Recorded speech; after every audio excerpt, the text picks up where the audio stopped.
think that, that's the liberty that I have in our team have right now. And we work in an individual sport, right? We work with individual fighters. And in previous lives, and I was in the English Premier League, and I've got 35 soccer players, and you've got to get them all through a workout. You've got to develop them, but it's a challenge, Mm-hmm. and then I go to Notre Dame, and you got 106 football players, and you're like, okay, this is an interesting challenge. But you've basically got to accept that you're not optimizing every single organism then, right? Every single person is not getting optimized. So Okay, but this is so interesting, Duncan. I got to stay on it now. So yes, but would you say, because it just came to me as well again, would you say that from a systems perspective, okay, if you take a group of soccer players, you'd be confident that you were driving particular systems so that you would improve the person, their aerobic system, their anaerobic system, neurologic drive, endocrine output. Those ones seem more general. yeah. You know what I'm saying? Like, it seems to me if you give me 100 people, I can train you aerobically. Oh, you got a person in the background. Streaker. There's a streaker. So Yeah. that's Alfie French, my 3-year-old. That's the joys of working from home.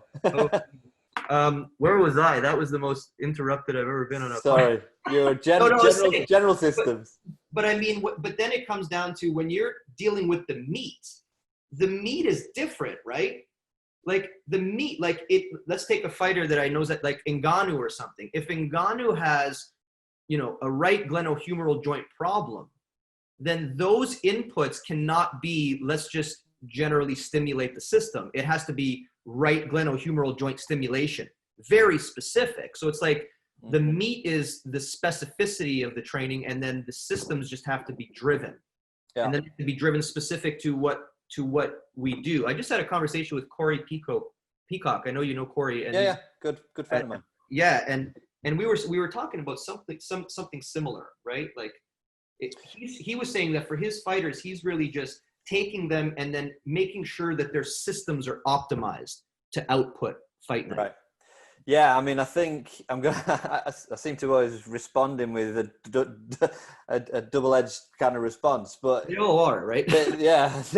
I mean, if you're optimizing systems, then you're dealing with someone's genetic potential, right? Everyone has a bucket, right? How big is your bucket, and how high are we filling the bucket? Are we filling it to the top, or is it 80% full? Excuse me. So if we put a team of soccer players through a workout that is targeted at, glycolytic capacity, then some of those guys are going to fill their genetic potential to 60%, some might be 80%, and some might be maxed out on the stimulus that you give them at that moment in time. That's optimization of systems, as you would call it, and I would call it, right, how big's your genetic bucket, and how close is my training program getting to optimizing or maximizing your potential. On the flip side of it, what you do in your world is look at, like, what I would call, contraindications, essentially. Where is someone compromised against this genetic bucket? And that's your Ngannou example, where, okay, that's a very specific thing that you've got to get with that individual and understand why his genetic bucket might not be filling to 100%.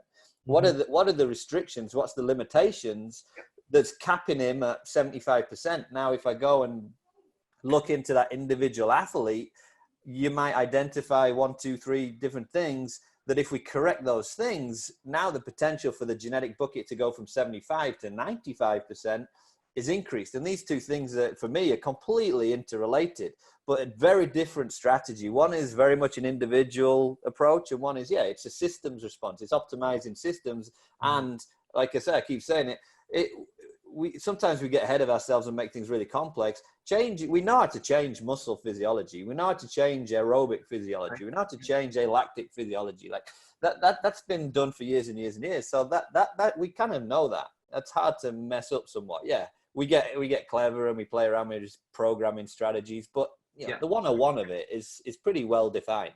But this piece over here, I think that's the true specialist piece, where you're breaking down individual contraindications or where an athlete is compromised on their ability to have their genetic potential maximized.